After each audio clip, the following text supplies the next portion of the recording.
Hello everybody, welcome to Ancient Insight. This is Gabriel here. In this video, is the biblical Exodus fact or fiction? Stay with me, let's answer this question.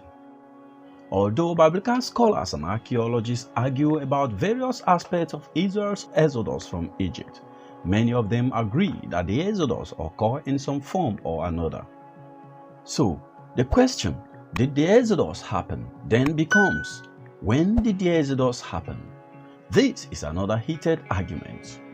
Although there is much debate, most people settled into two camps. They argue from either a 15th century BC or a 13th century BCE date for Israel's Exodus from Egypt.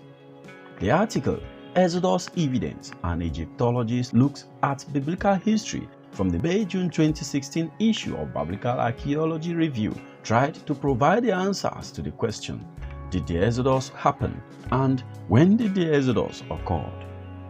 In the article, evidence is presented that generally support a 13th century BCE Exodus during the Ramesside period when Egypt's 19th dynasty ruled. Egyptian text, artifact, and archaeological site demonstrates that the Bible recounts accurate memories from the 13th century BCE. For instance, the names of three places that appeared in the biblical account of Israel's Exodus from Egypt correspond to Egyptian place names from the Ramesside period of 13th to 11th centuries BC.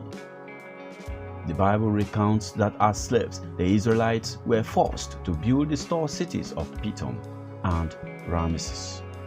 After the 10th plague, the Israelites left Egypt and famously crossed the Yam Suf, which is a sea translated as Red Sea or Reed Sea, whose waters were miraculously parted for the children of Israel. The biblical names Pithom, Ramses, and Yam Suf correspond to the Egyptian place names Pi-Ramesses, Pi-Atum, and Pajof. These three place names appear together in Egyptian text only from the Ramesside period. The name Pi-Ramesses went out of use by the beginning of Egypt's third intermediate period, which began around 1085 BCE and does not reappear until much later.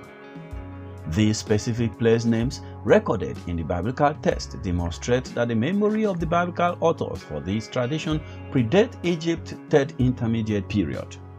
These therefore support a 13th century Exodus during the Ramesside period, because it is only during the Ramesside period that the place names Pi-Ramesses, Pi-Atum, and Pajof are all in use. A worker's house from western Thebes also seemed to support the 13th century Exodus. In the 1930s, archaeologists at the University of Chicago were excavating mortuary temples of Aya and Horemheb, the last two pharaohs of Egypt's 18th dynasty in western Thebes. The temple was first built by Aya in the 14th century BC, but Horemheb usurped and expanded the temple when he became pharaoh.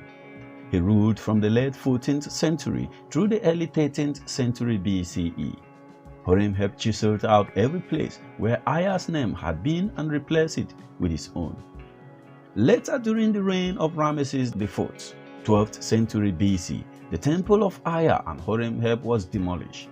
During their excavations, the University of Chicago uncovered a house and part of another house belonging to the workers who were given the task of demolishing the temple. The plan of the complete house is the same as that of the four-room house characteristic of Israelite dwellings during the Iron Age. However, unlike the Israelite models that were usually constructed of stones, the Theban house was made of wattle and dough. It is significant that this house was built in Egypt at the same time that Israelites were constructing four-room houses in Canaan. The similarities between the two have caused some to speculate that the builders of the Theban house were either Proto-Israelites or a group closely related to the Israelites. A third piece of evidence for the Exodus is the Onomasticon Amenope. The Onomasticon Amenope is a list of categorized words from Egypt's third intermediate period. Written in Heretic, the papyrus includes the Semitic place name Bir Keti, which refers to the lake of Pithom. Even in Egyptian sources, the Semitic name for the lakes of Pithom was used instead of the original Egyptian name. It is likely that the Semitic-speaking population lived in the region long enough that their names eventually supplanted the original ones. Another compelling evidence for the Exodus is found in the biblical text itself. The history of enslavement is likely to be true, the article explains. The story of the Exodus, of a people fleeing from humiliating slavery, suggests elements that are historically credible. Normally in history, it is only tales of glory and victory that are preserved in narratives from one generation to the next. A history of being slaves is likely to bear elements of truth. So, is the biblical Exodus a fact or fiction? Scholars and people of many faiths lift up on either side of the question, and some say both. Archaeological discoveries have verified that parts of the biblical Exodus are historically accurate, but archaeology cannot tell us everything. Although archaeology can illuminate aspects of the past and bring parts of history to life, it has its limitations. It certainly is exciting when the archaeological records match with the biblical account, as with the examples described in this video.